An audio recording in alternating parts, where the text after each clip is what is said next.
All right, thank you so very much. Without wasting more time, let's welcome our guests in the studio. We were expecting to have the Queen, Sarjo MS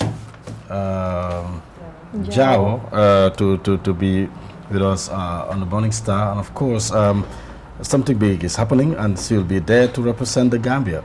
The Universal Women 2025 will be held in Jaipur, in India, and of course from August the 1st to the 11th. So the event will showcase a celebration of beauty, empowerment, and global sisterhood. The preliminary competition is going to be on the 8th of August, and with the grand finale to be on the 10th of August 2025. And Gambia's Sarjo would definitely be there to make us proud, and she would participate among some other participants, contestants from the globe. I think nearly 40 or whatsoever. But good morning, how are you doing? Good morning, I'm fine, how are you doing? It's a pleasure having you with that beautiful crown. Thank you so much, I'm honored. You're honored. Yeah. Yes, we're expecting to have you. Control room, can you show me this beautiful lady, please? Control room, yes, thank you. Guide ku ñoo de la gis the way you ni nga waxe good morning dafa neex because gaay ngeen nelaw man lañ doon wone te man suma ndel bi rek lañ doon wone ma ngi la nuyu sax kenn wone wu la gaay ngeen nelaw motax ma wax leen ni nga waxe good morning was really nice. Good morning nañ ko waxat yo ko cere la doli ñe so loolu ay. Alright, good morning sir, and I am fine, thank you. Oh, you call me sir. Yeah, I'm gonna xale yi they never called me sir. Seriously, for the first time. I live still at Edega. But I add international to your name. I add international to your name. Okay. If you said so,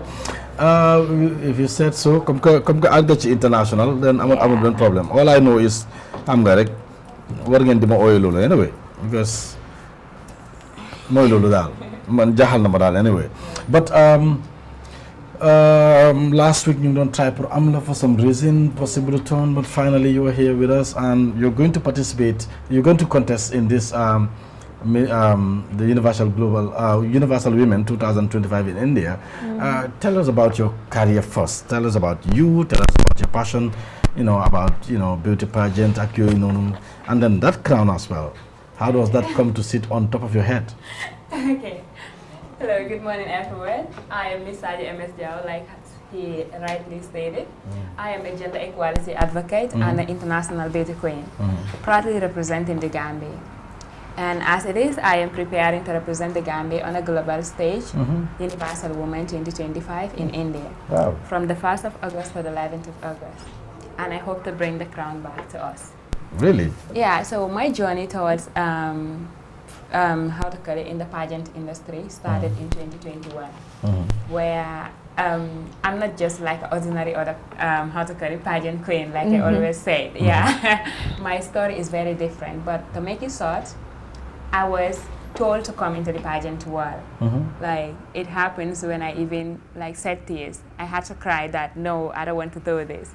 If you follow this story in Fatu Network, you will get to know that man, I just don't wake up. Maybe like my colleague. Yeah. Because I remember on my grade 8, there was a pageant competition, and then they were like in each class they used to bring a representative. So in our class there is this girl that I like so much. I was even the one that selected her. But at the end of the day, when we went to the hall to confirm people that are called to represent the classes, I just had Miss Sarjo MS Jawo in 8B. Wow. I was like, no, Mr. G, please. Mr. G, please, I don't want to do it. My sister is going to kill me. Because to me, I was among the people that were like pageantry, if you prostitution, because you have to expose your body. Though I never aspired. Some people until now, I think that is the difficulties us Gambian queens are facing. But I was also among the people that were seeing that. Though nekumon ibadu, but I still have the mentality of that. But that part, I had to be like, Mr. G, please remove my name or my sister will kill me. So when I went to Gambia High, 2018 to 2021. And your name was removed? Yeah, my name was removed. I had to cry for 2 days. No, you should not have your name. No, your sister will kill you, but you won't die. No, the mother is my sister next. She might kill you, but you will die. No, to me, like whatever my sister is saying no to, I have to leave it, or else it will kill me. Okay, leave it at that point. Yeah, so I went to Gambia High in 2018 to 2021. Like, from now, some of the hand we asked my body structure. Well, one of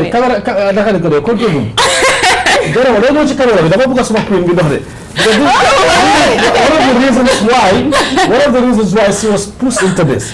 So I'm the catwalk. But I don't continue. Can you please walk towards this end? Okay. Okay. Can you please walk towards this end? Of course, I will majestically do that. Oh, you see? Okay. Oh my God. So that means how do you call that walk? Where catwalk? Yeah, I will call this catwalk, but can you face the catwalk? Yeah, you will see me in this maybe on my criminally dress. Yes. Yeah, I believe I will do best in it. Really? With this catwalk. Yeah. Oh, this is great. Thank so you. So this is one of the qualities you have not. Yeah, my body structure. Okay. Yeah, and some other things. Really? And you love this body structure? Ah, of course. No. I never want to. Yeah, and I think right now I'm facing that because my father will like, he will kill me. I have to have body. No, I agree. You're really because you definitely got the shape, you got exactly. the Okay. style, Okay. Yeah, it's not a problem. It's okay. Okay. That happens most of the time. Yeah. You can take your seat back. Thank you. Like Thank you. You were saying that this was one of the And reasons she why. forgot one more thing. Okay. Our greeting. Okay. Okay. Our greeting. Because I was a queen. Okay. Yeah. She's a queen. I know. She's having a national crown right now. Okay. Yeah. So that was it. Okay. I was selected through that, and when I went to Gambia High, they were like Miss Gambia. Okay. Miss Gambia High. They called me by that name. Okay. But until now, I never participated in any pageantry in Gambia High. So In fact, I don't even know anything about their pageantry. Really? So Yeah. How many have you contested? Yes, I contested only 2 in the Gambia. Yeah. So Lolo was even after my graduation at Gambia High. Okay. So that was when I went to a village called Brikamaba. I was actually a guest poet in Brikamaba Senior Secondary School in 2021 to 2022. Okay. I think, yeah. So after the poetry event, because I was known as a poet, not as a birthday pageant queen. So when I was passing, I met a group of girls. That was after the graduation. I met a group of girls, and they were like, "Hey, MS, loy mol batu." So I stood and I was like, "But I'll tell them to told already," and they were like, "Italian at Brikambala high school graduation, and you poem perfume. Ah, you're so intelligent." So I was like, "Oh, really? Thank you so much." So they started. We have a regional beauty pageant competition where the winner is going to represent Sierra. So can you please, because it was an interpolitical party, beauty pageant organized by, whereby you will have UDP, NPP, All the PPP. political parties. Yeah, so these people were a group of people from the PPP. When they approached me, I was like, "Hey, wait, calm down. Me, I don't know anything about pageantry, and I never want to be there. Okay. My sister will kill me again." So you see, they were like, "No, MS, and all that, you have the body, you're smart." I was like, no, I cannot do it. I am only good at poetry. So they were like, "No." So when I knew that these people will not let me go until when they have a yes from me, I was like, "Okay, let me give you my sister's number. Okay. You talk to her, whatever she said." But I was expecting that, Yes, like, she will my say no. sister will never agree to it. Okay. So when they talk to my sister, I don't know which charm they use. My sister, I was just sit there, and then by 7 p.m. I saw a flyer sent by my sister. "Can you do this?" So you see, at times we have people that, even if you cannot do some things, when they talk to us, by force we are going to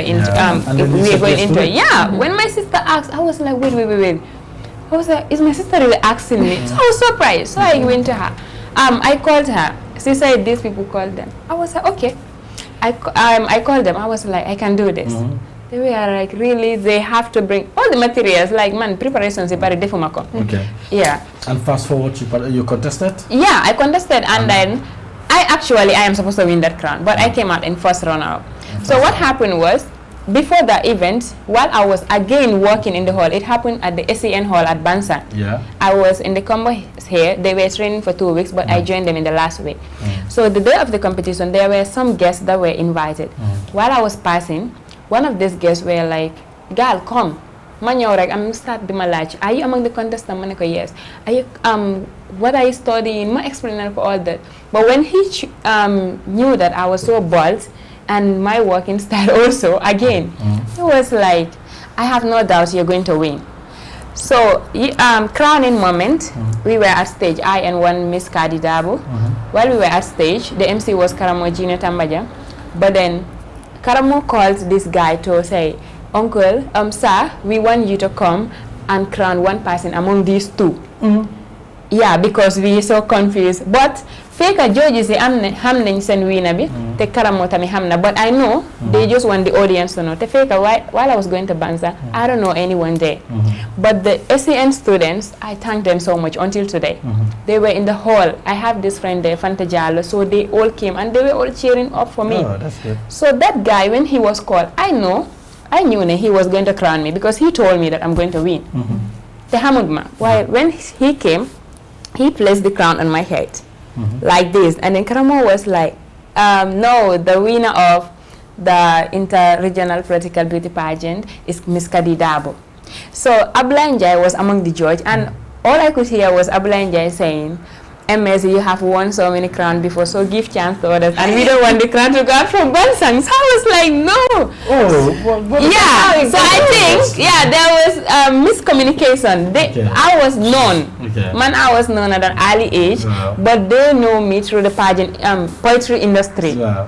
So Ablaye, I think, Mom, the fuck like, man, I have been into the pageant industry. That is why I was known. I have won crown before, but that was my first pageant. Okay. So that is how I came out. Oh, but that was very unfortunate. Wow. Yeah. What's the reason why you like anyway?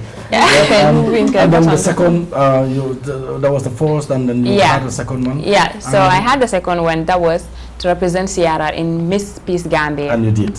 Yes, I did. No. Miss Gambia, no, we were 14. We were 14 contestants, 2 in each region. All the other pageant queens were given at least one SAS except me. One what? SAS. They had at least one SAS, one award or a crown, first round or second round, except me. Even Kadi was given. Yeah, but it didn't break me. From that moment, I now have passion for pageantry. And I was like, I'm going in for it. Okay. So I took the whole of 2023 preparing myself, not for Gambian pageants, no. Okay. I was seeing myself international because I believe in myself that whatever those people are doing out there, I can do it. So I just need 1 year to prepare. Okay. So I used the whole of 2023 to prepare. And in 2024, I met my manager, Sena Bumbai. I met my coach, Drew Senambai, Kadi Samate. When I met these two people, my family was behind me. I was like, I'm going there. Okay. So that is why I went to Miss Charity International. Miss Miss Charity International. Charity. Yeah, in 2024 at Philippines, and I came out with 4th runner-up. I was also awarded with the best in long gown because it was sewn by Saks Beauty, my manager. Okay. So I got this crown and I placed it here. And now you're going to India. Yeah. Awa.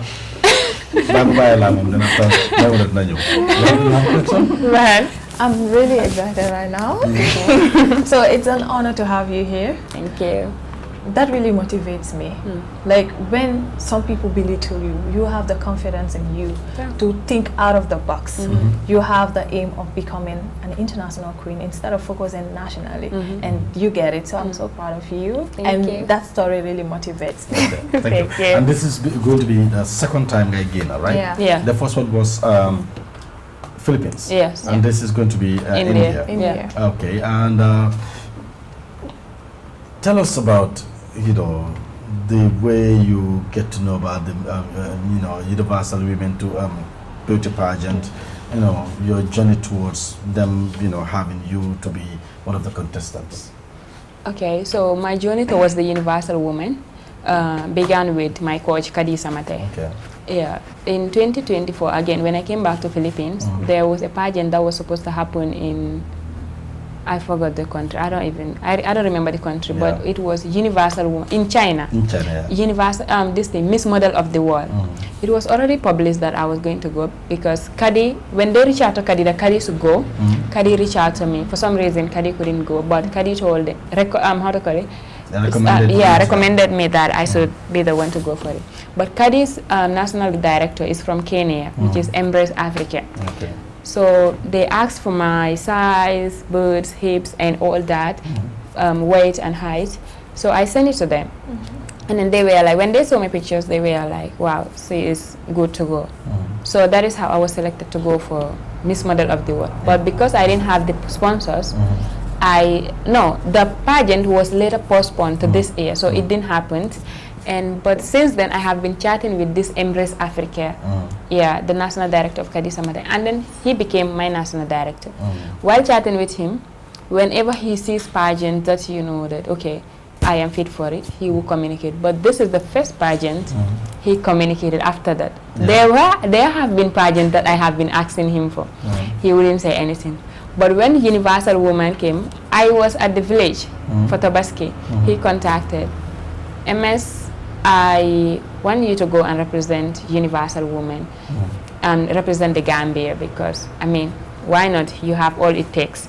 You just need to buy your air ticket. And meet us there. You prepare from now. I was like, I think I have only 1 month, that is July. But why not? Of course I can do this. So he also asked about how I'm going to get the tickets. But I was like, yellow band. Yeah, with regards to how do you get the fund? Do you have a specific sponsor? No, let's say I would have a specific sponsor, because when I was going to Philippines, my manager, Senab Mbai, he was the one that did everything. I was going to say Senab Mbai being your manager, then you were on financial. Yeah, Senab Mbai did everything, but I told Senab Mbai plain that, look, when I was going to China, I went to her. I was like, Senab Mbai, I don't want you to be the one to buy my air ticket this time, because this is not about you and it's not about me. It's a Gambian thing. So let the government buy it, and if they don't buy it, I'm not going. This time around, I didn't tell her that, but that is my plan.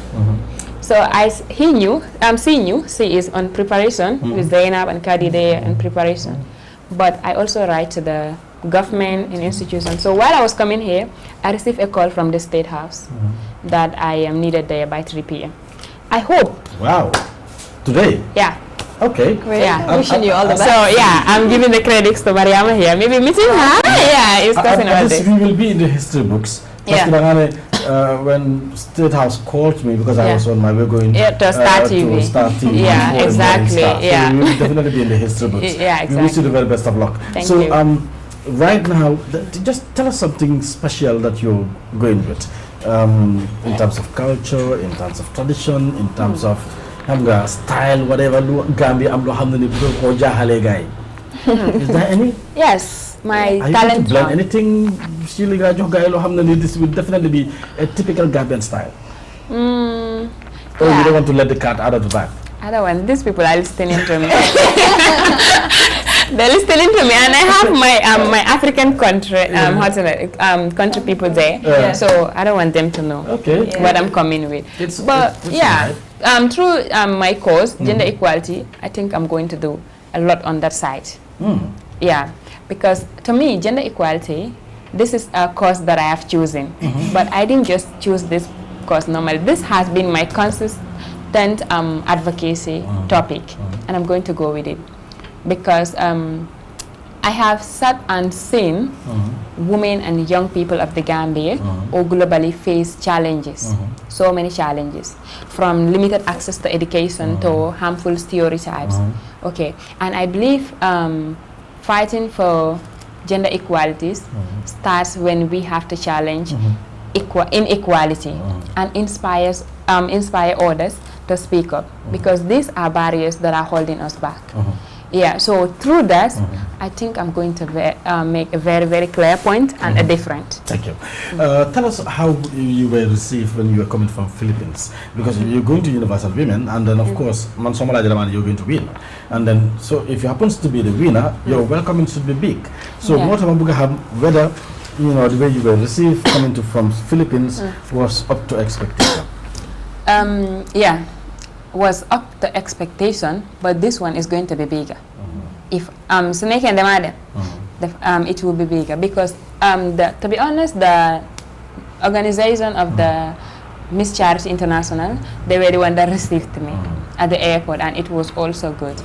But this one, when I had a meeting with the chief of protocol at the State House last week with Mamadou Sabali, I also met Mamadou Sabali. But when I was talking to the chief of protocol, I told him, look, this time if I'm going, at least to make a president bisa airport because he is busy with the 2026 coming election. Yeah. But at least let him delegate people that will be able to go with me to the airport.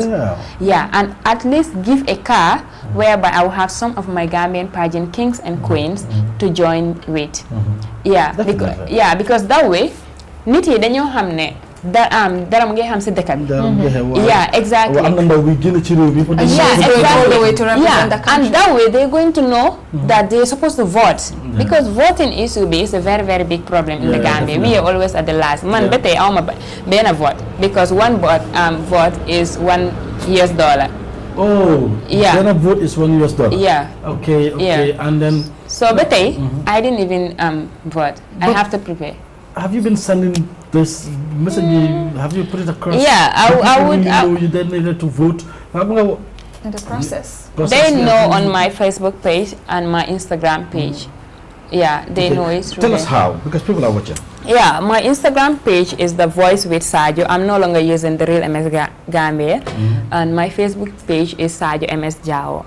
So the vote, you just go there, you click my link, you will see the Universal Woman 2025. I am on the picture. You click the link, then it will lead you on how to vote. If you have a credit card, it's going to be difficult. So most of the people, my friends that wants to vote, I ask them to send the money to my wave. So I may like $8,000, $2,000, $3,000. I will send it to one of my brothers that is having a credit card. Then he will vote at once. Because most of us are not having credit cards in the Gambia here. Yeah, so that is how it has been. And I also discussed with the chief of protocol that some of them in Gambia, in India. No, I think we discussed that with my manager, that we will reach out to the Gambian embassy, this place, India, to be the one to welcome me. Yeah, I think I already started. You have Gambian students, Gambian studying in India as well. Yeah, even though the organization will welcome me, but I would want him to be there so that I will feel home. And I will know that I am with my people at least. Definitely. Yeah. That's the Philippines crown. Okay. Yeah. Charity. Yeah. Okay. Can you give us that again, control room, because we're in the And that dress. Wow, Philippines one. Wow. Yeah, and that dress is sewn by Saks. That is where I got the dress in long gown. Wow. And that one is Miss Africa International though, 2024, which I was supposed to go. But just 3 days before I should go, I think, no, 1 week before I should go, GT Bot was like, they will not be able to afford my air ticket. Oh my God. While I was done with preparation. Wow. I spent like up to $70,000 on this ticket. certificate. I believe I will have it. Harama them State House direct. Someone like you, represented the Gambia outside. Believe you ticket or not? Not only me, even Miss Gambia is facing it. That is why everyone, even the biggest queen is Gambia. Yeah, oh and she should be in the Miss Universe so that she will inspire us. Definitely. But Gambia, but that's crazy. Yeah. What are your passive anyway? And I have Mama here aspiring to be one someday.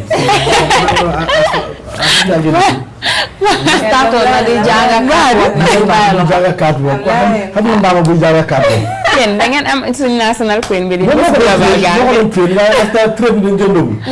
ready for me. You're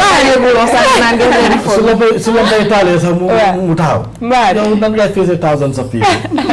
Anyway, thank you so much, because definitely this is really great, and we're looking forward to having you, and of course here you are with us. Once more, I'm not confident now you can definitely win. Thank you. This year's competition. Definitely. Thank you. You got everything it takes. I hope it happens.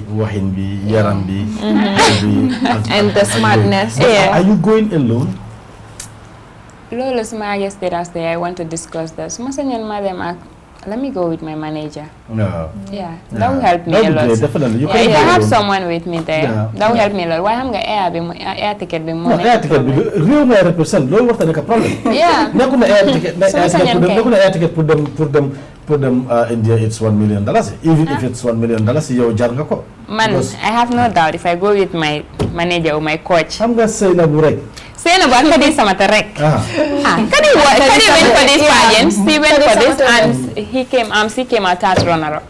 Yeah, Universal Woman. Oh, you have another question? But I know really. that let's say barely 40 minutes, 42 minutes for our program, and then after we'll take a look at stories that are trending on social media as well. But then just 5 more minutes, and then you wrap up with this beautiful queen. And the Gadam State House, a very good news. They will buy a ticket for you and your manager. You're going to go to India, and you'll be crowned queen, and you'll come back home, and we celebrate together. Yes, and I will go back home, and then continue with my advocacy. Advocacy, but first, is it a promise that this platform would be the first when I visit? Because you're going to come here and then sit with the crown. Yeah, this is the first platform. Are you saying this? No, I'm serious. Okay. I think one reached out, but I don't even know the name. I was like, I will go to the TV stations and radio stations after on the 10th. Okay. Yeah, maybe that is where I'll be certain that I'll be going. But for this one, yeah, I have to be here. Why not? Thank you. Mas ma jëkkër fii lay liggéey. ñoo bokk office de. Mo ko bokk.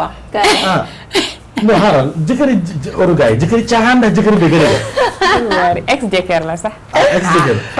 Dama ko ex bi. Ok, amul problème boobu man dinaa ko xam after. Behind the scene dinaa xam kan. Maymuna. Can I reveal the secret? Of course, why not? No, nañ bàyyi noonu. ñoom ñoo bokk office.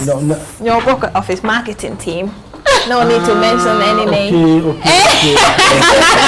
Waaw, mi nga xam ni doo mi dara xam ni doo ok. waaye nag soo gisee mag di dog. dogi tata. foo gis mag di dog. dogi tata. mag boo gis muy naan lu tànga. sukur seeta. you understand now. Okay. Understand. No, understand. waaye mbaam ngay seetaan sax. Okay. Anyway, gis mu click I like, I share. Man duma wax kan la waaye ma xam ko. Dina lépp. Yow xam nga ko li nga nekk di wax like ak share. Xam nga ko. Like I said. He will view my whole status, like everything. Comment everything. Go to my sister's status, do the same. Dina toog tuuti nga gis like and comment and share. Ñu ma leer nañ la. Daf ma leer nañ dem mu nga seetaan ma xam naa mu nga seetaan mu nga photo mu nga du ma wax sa tur.